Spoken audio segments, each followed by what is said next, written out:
سارہ شریف کے قتل میں ملوث ان کے والد، ستیلی ماں اور چچا کو سزا سناتے ہوئے اولڈ بیلی کے جج جسٹس کوانا نے کہا کہ سارہ کو بار بار بہت زور سے پیٹا گیا اور سلسلہ وار تشدد جھیلنا پڑا۔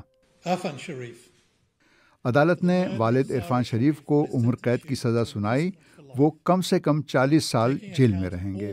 ستیلی ماں بنیش بطول کو بھی عمر قید ملی ہے اور وہ کم سے کم 33 سال جیل میں رہیں گی، جبکہ چچا فیصل ملک کو 16 برس قید سنائی گئی ہے۔ اس وقت عرفان شریف 43 سال، بنیش بطول 30 سال اور فیصل ملک 29 سال کے ہیں۔ سزا سنانے کے بعد تینوں مجرموں نے کسی رد عمل کا مظاہرہ نہیں کیا۔ سارہ کے قتل کی اطلاع خود والد عرفان شریف نے 10 اگست کو اسلام آباد ایئرپورٹ سے سر پولیس کو دی تھی۔ قتل کے بعد وہ خاندان کے بقیہ افراد کے ساتھ برطانیہ سے فرار ہو گئے تھے۔